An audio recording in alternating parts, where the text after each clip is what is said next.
Hello friends, welcome to my channel excellent coaching.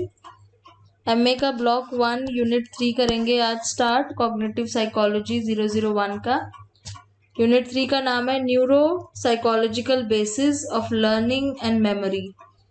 इसमें हमारा जो मेन जो टॉपिक्स पूरे यूनिट में पढ़ने वाले हैं हम, वो हैं मेमोरी और ब्रेन के बारे में, जिसमें ब्रेन सर्जरी और मेमोरी लॉस, एमनीशिया और ब्रेन के कुछ पार्ट्स जो मेमोरी से रिलेटेड है। फिर मेमोरी कंसोलिडेशन क्या होता है और हिप्पोकैम्पस का क्या रोल है मेमोरी में, और टेम्पोरल लोब्स और मेमोरी का क्या रिलेशन है आपस में। कुछ मॉडल्स ऑफ मेमोरी आएंगे बाद में, और ब्रेन इमेजिंग टेक्निक्स आएंगी जिसमें हम episodic different type of memories पढ़ेंगे, जैसे एपिसोडिक एनकोडिंग क्या होता है, सिमेंटिक एनकोडिंग क्या होता है, प्रोसीजरल मेमोरी क्या होती है, इम्प्लिसिट और एक्सप्लिसिट मेमोरी क्या होती है। तो ये टॉपिक्स इस यूनिट में कवर होंगे। तो पहले इंट्रोडक्शन में क्या है, इंट्रोडक्शन में इन्होंने लर्निंग के बारे में बताया है कि लर्निंग एक प्रोसेस है इंफॉर्मेशन एक्वायर करने का, इंफॉर्मेशन को सीखने का। और मेमोरी क्या है, memory refers to the persistence of learning. तो जो चीज़ आप रेगुलरली लर्न कर रहे हो, जिसपे आपका रेगुलर प्रैक्टिस कर रहे हो, तो वो चीज़ धीरे धीरे आपकी मेमोरी में चली जाती है। लर्निंग में क्या है, लर्निंग में तो आप नई चीज़ें रोज लर्न कर रहे हो, बट हर चीज़ आपकी मेमोरी में नहीं जा रही है। मेमोरी में कौन सी चीज़ जाती है, जिसको आप बहुत बारी प्रैक्टिस करते हो और परसिस्टेंटली उसके ऊपर आप काम करते हो। तो learning as an outcome where we refer that to as memory. तो लर्निंग का कैसे पता चलता है कि लर्निंग हुई है, तो जैसे आप लर्न कर रहे हो, अभी आपकी लर्निंग का टेस्ट होगा तो आपकी मेमोरी का टेस्ट होगा। जब आप एग्जाम देने जाओगे, आपकी लर्निंग का टेस्ट कैसे होगा, आपको ये सारी चीजें याद करनी पड़ेंगी। तो जब मेमोरी का टेस्ट होगा, उससे ये पता चल जाएगा कि लर्निंग हुई है कि नहीं हुई है। तो जब भी लर्निंग होती है, मेमोरी क्रिएट हो सकती है, लेकिन उसको कैसे स्ट्रेंथन किया जा सकता है, रिपीटेशन के थ्रू। आपकी मेमोरी क्रिएट होते होते रह जाएगी अगर आप उसको रिपीट नहीं करोगे। लर्निंग तो हो जाएगी, लेकिन वो आपकी मेमोरी में नहीं रहेगी जब तक आप रिपीट नहीं करोगे। ठीक है। This need not involve the conscious attempt to learn. Learning can occur and performance can improve simply from more exposure to information और टू अ टास्क। तो लर्निंग में क्या है कि लर्निंग तो आपकी वॉलेंटरीली इनवॉलेंटरीली होती ही रहती है। आप जिन चीज़ों से एक्सपोज होते हो, आपके जो एक्सपीरियंसेस होते हैं, वो आपकी सारी लर्निंग ही है एक तरीके से। लर्निंग और मेमोरी को इन्होंने हाइपोथेटिकल स्टेजेस में डिवाइड किया हुआ है। जैसे पहली स्टेज एनकोडिंग है, दूसरी स्टोरेज है, तीसरी रिट्रीवल है, जिसके बारे में हमने लास्ट यूनिट में भी डिस्कस किया था। एनकोडिंग का मतलब होता है किस तरीके से हम इंफॉर्मेशन प्रोसेस कर रहे हैं, उसके बाद उसको स्टोर करते हैं। स्टोर करने के लिए एनकोडिंग की जाती है, फिर उसके बाद उसको स्टोर किया जाता है। एनकोडिंग के भी दो स्टेज हैं, एक है एक्विजिशन और एक कंसोलिडेशन। तो एक्विजिशन का मतलब है कि आप उसको एक्वायर कर रहे हो, मतलब अब आपकी सेंसरी मेमोरी से होते हुए आपकी डिफरेंट जो लेवल्स होते हैं उसमें स्टेज में मेमोरी के, उस पर जा रही है। तो acquisition register input in sensory buffer and sensory analysis stage. फिर कंसोलिडेशन क्या होता है, जब हम उसको एक रिप्रेजेंटेशन की फॉर्म में स्टोर करते हैं। तो स्टोरेज होती है कंसोलिडेशन के बाद, और वहां पे वो परमानेंटली या टेम्परेरीली स्टोर होता है। एंड फाइनली रिट्रीवल होता है। रिट्रीवल का मतलब हम कोई चीज बाद में याद करने की कोशिश कर रहे हैं, रिट्रीव करने की कोशिश कर रहे हैं। ये लर्निंग और मेमोरी को इन्होंने ये दिखाया है कि दोनों आपस में एक दूसरे से बहुत ज्यादा रिलेटेड है। So we search for the neural correlates of learning and memory in many ways. तो लर्निंग और मेमोरी की न्यूरल कोरिलेशन क्या है? न्यूरल कोरिलेशन मीन्स कैसे अंदर न्यूरल नेटवर्क से कोरिलेटेड है। तो कैसे इन्होंने देखा है, एक तो through case studies which reveal what is and is not lost in amnesia. Case studies करी है उन लोगों पे जिनको एमनीशिया जैसी प्रॉब्लम होती है, तो उसमें क्या चीज मिसिंग होती है ब्रेन में, किस चीज की कमी हो जाती है, उससे पता चलता है। By developing animal models of memory in simple invertebrates and complex system. तो एनिमल मॉडल्स हैं जो हम इस चैप्टर में पढ़ने भी वाले हैं। और तीसरा ब्रेन इमेजिंग करके ये देखते हैं कि कैसे न्यूरल जो नेटवर्क्स हैं उसमें चेंजेस आते हैं लर्निंग और मेमोरी की वजह से। तो अब स्टार्ट करते हैं मेमोरी और brain. The field of cognitive and experimental psychology of memory is rich with theory and data that has produced consistent set of concepts about the organization of human memory. तो ये किस चीज की field है? Cognitive psychology और experimental psychology में आता है, जिसमें हम मेमोरी के बारे में पढ़ते हैं। और इसमें न्यूरो साइंटिफिक स्टडीज भी बहुत ज्यादा इन्वॉल्व होती है, क्योंकि हम ब्रेन के बारे में पढ़ रहे हैं, ब्रेन के न्यूरल नेटवर्क के बारे में पढ़ रहे हैं। तो एक न्यूरो साइंस की भी कंट्रीब्यूशन होती है मेमोरी की थ्योरीज डेवलप करने में, और उनकी भी हेल्प लेनी पड़ती है। कंप्यूटर साइंस की भी हेल्प लेनी पड़ती है जब हम ब्रेन इमेजिंग करते हैं। तो एक मेमोरी और एक ब्रेन को पढ़ने के लिए हमें बहुत सारी फील्ड्स ऑफ साइकोलॉजी को आपस में वो करना पड़ता है, मर्ज करना पड़ता है, तब जाके हमें कुछ एक एविडेंस मिलता है, प्रॉपर स्टडी हो पाती है ब्रेन और मेमोरी से रिलेटेड जो रिसर्च होती है उसमें। ह्यूमन मेमोरी और ब्रेन डैमेज एंड एमनीशिया। अब इसमें क्या बताया है कि ह्यूमन मेमोरी में जो भी डेफिसिट्स होते हैं, जो भी कमियां होती हैं, it is as a function of brain damage, disease और psychological trauma known as amnesia. तो एमनीशिया में क्या होता है, जो डेफिसिट्स होते हैं आपकी मेमोरी में, दैट इज बिकॉज ऑफ कोई फंक्शन अगर ब्रेन का डैमेज हो गया है, या कोई डिसीज है, या कोई साइकोलॉजिकल ट्रॉमा की वजह से हुआ है। एमनीशिया में आप नई चीजें लर्न नहीं कर पाते और पुरानी चीजें धीरे धीरे भूलती जाती हैं। एंड ये शॉर्ट टर्म मेमोरी पे इफेक्ट कर सकता है, वर्किंग मेमोरी पे इफेक्ट कर सकता है, लॉन्ग टर्म मेमोरी में इफेक्ट कर सकता है। So, by examining amnesia in conjunction with cognitive theories derived from experiments on normal subjects, तो कैसे इन्होंने स्टडी करी है नॉर्मल लोगों का और प्लस उन लोगों का जिनको एमनीशिया है, दोनों के ऊपर स्टडी करके कंपेयर किया गया है कि दोनों के आपस में ब्रेन में क्या चेंजेस आते हैं, किस तरीके से ब्रेन के फंक्शन में या न्यूरल लेवल पे क्या चेंजेस नजर आते हैं। तो इस तरीके से ये स्टडी करके पता चला है कि जो एमनीशिया वाले लोग हैं उनमें क्या चीज अलग होती है नॉर्मल लोगों से। So let's begin with this brain surgery and memory loss. तो 1940s एंड 1950s की बात बता रहे हैं, जहाँ पे सर्जन ने अटेम्प्ट किया था न्यूरोलॉजिकली ट्रीट करने के लिए, treat neurological psychiatric disease using variety of neurosurgical procedures. पहले तो सबसे पहले क्या करते थे, सर्जरी करने की कोशिश करते थे। जैसे कुछ पर्टिकुलर सर्जरीज हैं जिनके नाम आपको पता होनी चाहिए, जैसे प्री फ्रंटल लोबोटोमी है, जिसमें क्या होता है कि वो प्री फ्रंटल लोब को रिमूव कर देते हैं, हटा देते हैं, डिस्कनेक्ट कर देते हैं। कॉर्पस कैलोसोटोमी है। कॉर्पस कैलोसम क्या होता है, जो आपके लेफ्ट और राइट हेमिस्फीयर को ज्वाइन करता है, उसके ऊपर सर्जरी होती थी। या एमिगडेलोटोमीज। एमिगडेला कौन सा होता है पार्ट, जो आपकी लिम्बिक सिस्टम में आता है, जो आपके इमोशंस के लिए रिस्पॉन्सिबल होता है, उसको रिमूव कर देना। या टेम्पोरल लोब रिसेक्शन, जिसमें टेम्पोरल लोब का ही रिमूवल करते थे। तो इस तरीके से सर्जरीज होती थी। ये सर्जरीज जब ये करते थे तो इनको नई नई चीजें पता चलती थी। कभी कभी बाय एक्सीडेंट हो जाता था कि कोई करा किसी और पर्पस के लिए है और इन्फॉर्मेशन मतलब उसका रिजल्ट कुछ और आ रहा है। तो ये सर्जिकल प्रोसीजर्स जो ये करते थे, जिसमें ये रिमूवल करते थे कुछ पोर्शन ऑफ द ब्रेन का, इससे इनको काफी नॉलेज हुई है ह्यूमन कॉग्निशन प्रोसेसेस की। One surgical procedure relevant to memory was the removal of medial portion of temporal lobe. तो एक ये सर्जरी थी काफी इंपॉर्टेंट, जिसमें इन्होंने मीडियल पोर्शन रिमूव किया था टेम्पोरल लोब का। टेम्पोरल लोब कौन सा होता है, जो आपके ईयर्स के पीछे की साइड वाला जो पार्ट होता है ब्रेन का, जिसमें हिप्पोकैम्पल फॉर्मेशन होती है, हिप्पोकैम्पस जो होता है। 1953 में एक मेडिकल कॉन्फ्रेंस हुई थी, उसमें neurosurgeon William Beecher and Scoville from the Montreal Neurological Institute reported on the bilateral removal of the medial temporal lobe in one epileptic patient and several schizophrenic patient. तो इन्होंने बताया कि इन्होंने ऐसे सर्जरी करी थी जिसमें इन्होंने रिमूव किया था मीडियल टेम्पोरल लोब उन लोगों में जिनको एपिलेप्सी की प्रॉब्लम थी और स्किजोफ्रेनिक थे। बाद में इन्होंने उसमें क्या बताया कि bilateral resection of the uncus and amygdalum alone or in conjunction with the entire piriform and amygdaloid hippocampal complex has resulted in no marked physiologic or behavioral changes, with one exception of a very grave recent memory loss, so as to prevent patient from remembering the locations of the room in which lives and name of his close associate. तो ये जो surgery इन्होंने की थी उसका result ये हुआ था कि उस पेशेंट को एक सीवियर मेमोरी लॉस की प्रॉब्लम होना शुरू हुई थी। मतलब कि उसको ये भी याद नहीं रहता था कि वो कौन से रूम में रहता है, या फिर टॉयलेट का रास्ता किधर से है, या उसके क्लोज एसोसिएट्स के नाम क्या है।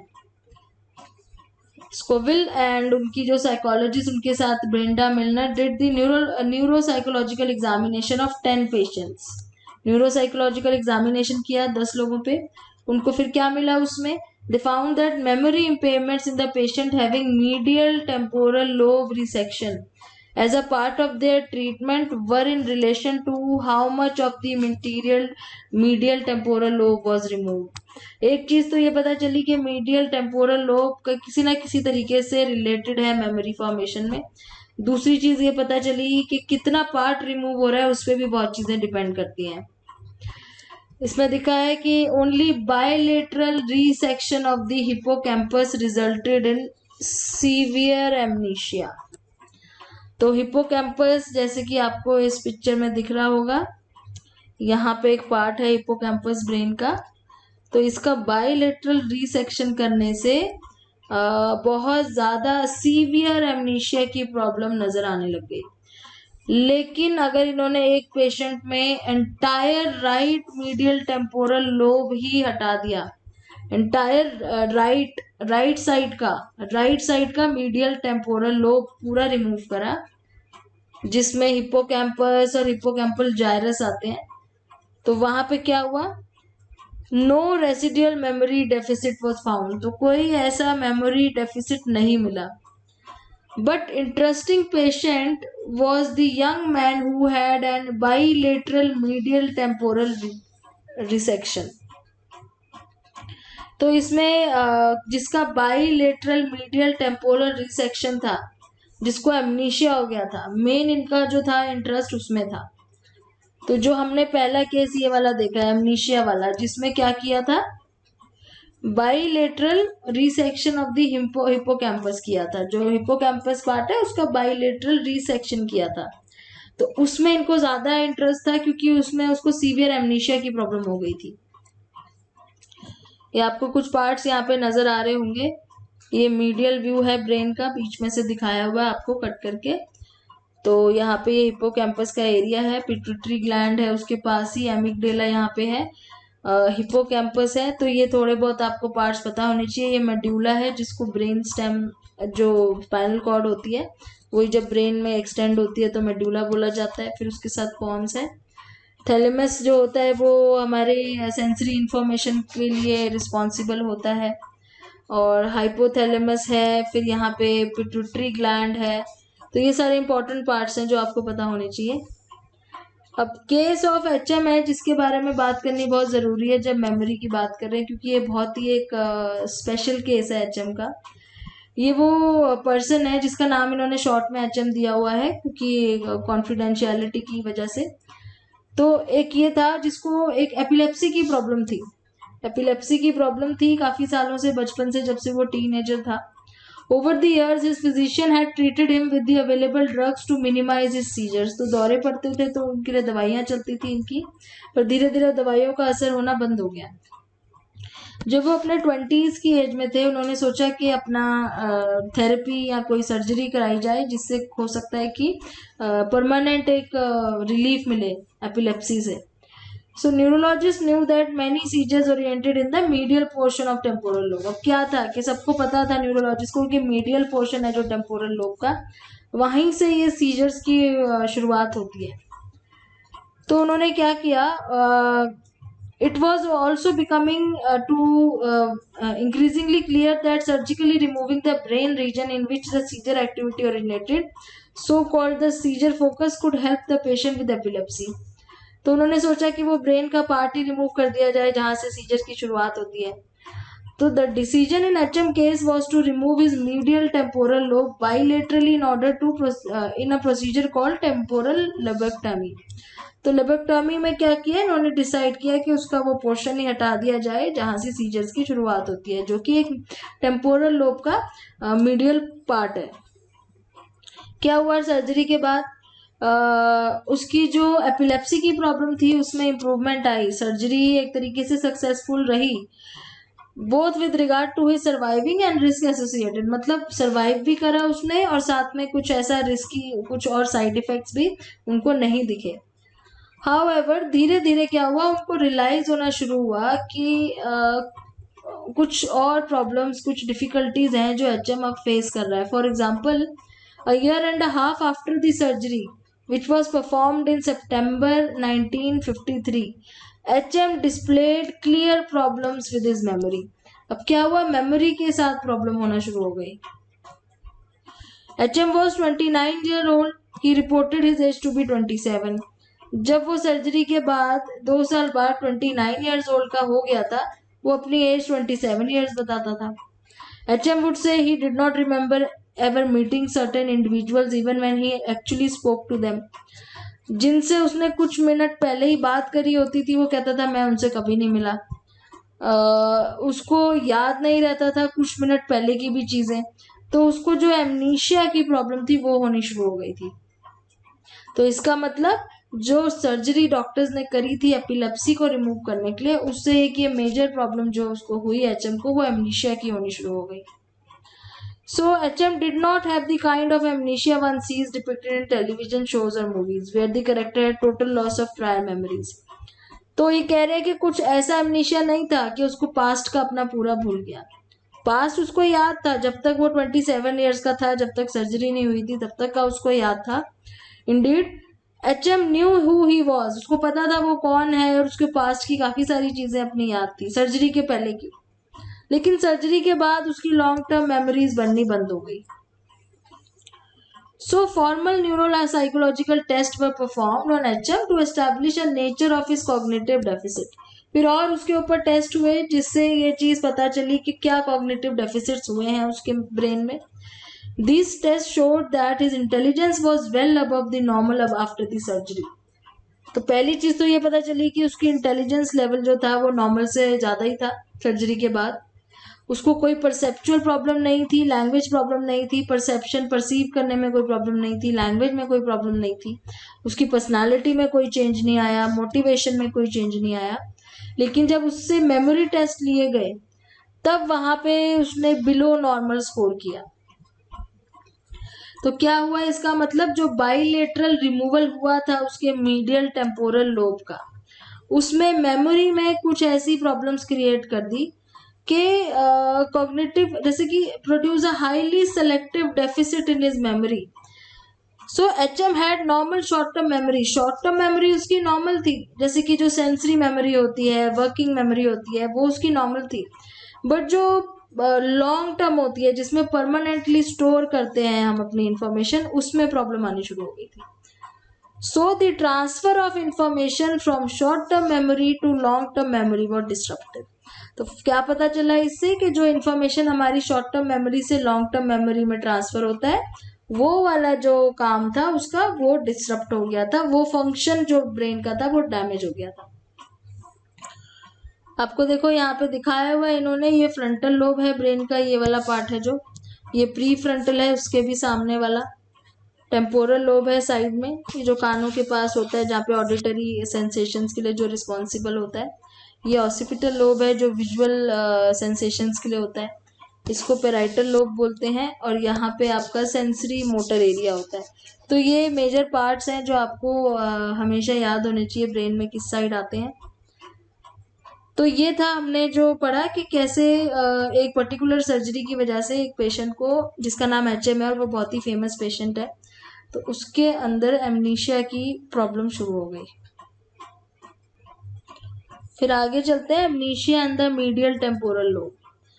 तो अब क्या हुआ कि HM के केस में लॉन्ग टर्म मेमोरी लॉस की एबिलिटी टोटली डैमेज हो गई थी. अब जो मीडियल टेम्पोरल लोब है उसमें क्या क्या आ जाता है, उसमें आ जाता है एमिगडेला, उसमें आ जाता है हिप्पोकैम्पस, उसमें कॉर्टेक्स, ये सारी चीजें इंक्लूड होती हैं. So for the past 40 years scientist studying HM use surgical reports of his lesions to guide theories of memory, amnesia and their neural basis. तो अब क्या है कि वो जो पेशेंट था HM, उसके ही केसेस के ऊपर बहुत सारे ऐसे सर्जन्स हैं जो उसको स्टडी करते हैं और उसको समझने की कोशिश करते हैं कि एमनीशिया क्या रीजन है और एमनीशिया किस तरीके से होता है. So reports by Scoville who performed the surgery indicated that all of HM's hippocampus in each hemisphere had been removed. तो जो लेफ्ट हेमिस्फीयर राइट हेमिस्फीयर होता है ब्रेन का, उसमें से हिप्पोकैम्पस को रिमूव कर दिया था HM के. एचएम का जो ब्रेन था और सर्जिकल लीजन्स हुए थे वर रीवैल्यूएटेड टू इम्प्रूव एक्यूरेसी। फिर बाद में जब ब्रेन इमेजिंग की टेक्निक्स आई, एमआरआई वगैरह, उसमें उसको दोबारा रीवैल्यूएट किया गया, उसकी जो ब्रेन में जो भी चेंजेस हुए थे उसको देखा गया दोबारा से। So it was found that MRI के बाद that in addition to hippocampus, some of HM surrounding cortex was also removed. तो क्या हुआ था, हिप्पोकैम्पस भी रिमूव किया था और उसके आसपास का एरिया जिसको कॉर्टेक्स बोलते हैं वो भी रिमूव हुआ था, जो इनको एमआरआई के थ्रू पता चला। So is damage to the hippocampus sufficient to block the formation of new long term memory? तो इसका मतलब क्या है कि अगर हम हिप्पोकैम्पस रिमूव कर दें तो क्या लॉन्ग टर्म मेमोरीज बनना बंद हो जाएंगी? तब इन्होंने दूसरे पेशेंट की यहाँ बात करी है। एक और पेशेंट था जिसका नाम है आरबी शॉर्ट में, who lost his memory after an ischemic episode. ischemic मतलब reduction of blood to brain, मतलब जैसे ब्रेन में ब्लड की कमी हो जाने से, एक बाईपास सर्जरी जब हो रही थी उसकी, तब उसको भी एक एंटीरोग्रेड एमनीशिया हुआ था एचएम की तरह। He could not form new long term memory. Same वही तरीका था जैसे वो एचएम का था कि वो लॉन्ग टर्म मेमोरी नहीं बना नहीं पा रहा था। He also had retrograde amnesia that extended back to 1 to 2 years. और retrograde मतलब पुरानी बातें भी उसको 1-2 साल की बिल्कुल याद नहीं थी। अब क्या था कि after his death RB's brain was donated to study. जब इनकी डेथ हो गई थी, आरबी जो पेशेंट थे उनके ब्रेन की स्टडी करी गई ये देखने के लिए कि डैमेज कितना था। तो in RB's case lesions were found to be restricted to his hippocampus. Within each hippocampus, RB had sustained a specific lesion restricted to the CA1 pyramidal cells. तो आरबी के केस में वो कह रहे हैं कि जो लीजन्स थे वो सिर्फ हिप्पोकैम्पस में ही थे, उसके आसपास कॉर्टेक्स में नहीं थे। So these findings in patient RB support the idea that hippocampus is crucial in forming long-term memory, new long-term memory. तो इस केस एचएम के केस को देखकर और आरबी के केस को देखकर ये फाइंडिंग्स कंफर्म हो गई कि जो हिप्पोकैम्पस है वो बहुत ज़्यादा ही इम्पोर्टेंट है लॉन्ग टर्म मेमोरीज बनने में। RB's case also supports the distinction between areas that store long term memories and role of hippocampus in forming new memories. तो कहाँ लॉन्ग टर्म मेमोरी स्टोर होती है और कहाँ नहीं बनती है, इन दोनों चीज़ों के बीच में भी फर्क समझ में आया आरबी के केस को पढ़ने के बाद। तो इससे ये क्या पता चला है कि जो रेट्रोग्रेड एमनीशिया है, पुरानी बातें भूल जाना, वो तो मीडियल टेम्पोरल लोब डैमेज की वजह से होता है। It is temporarily limited and does not affect the long term memories of event that happen more than a few years prior to amnesia inducing event. तो वो थोड़े ही, मतलब जैसे अगर सर्जरी या डैमेज आज हुआ है तो उसके पिछले 1-2 साल का ही भूलेगा, उससे ज्यादा नहीं। और ज्यादा पास्ट में जाएंगे तो वो सब याद रहेगा, कुछ ही साल पहले का भूल जाएगा। तो इससे ये क्लियर हो गया, दो चीजें हैं, दो पार्ट्स हैं। एक ये कि hippocampus new long term memory form करने में हेल्प करता है, हिप्पोकैम्पस डैमेज होने से नई लॉन्ग टर्म मेमोरीज नहीं बनेंगी। दूसरा ये है कि जो टेम्पोरल लोब है जो एचएम के केस में रिमूव किया था, मीडियल टेम्पोरल लोब, वो पुरानी मेमोरीज को डैमेज कर देता है, लेकिन सारी नहीं, जो सर्जरी हुई है उससे 1-2 साल पहले की। तो ये जो दो फाइंडिंग्स हुई थी, ये एचएम का जो केस था उसको और आरबी का जो केस था, उन दोनों को बाद में स्टडी करके कंपेयर करके ये दोनों फाइंडिंग्स हुई थी। तो इस तरीके से एमनीशिया और ब्रेन का आपस में रिलेशन जो है वो फाइंड आउट हुआ। नेक्स्ट वीडियो में हम मेमोरी कंसोलिडेशन और हिप्पोकैम्पस के बारे में पढ़ेंगे। Thanks for watching.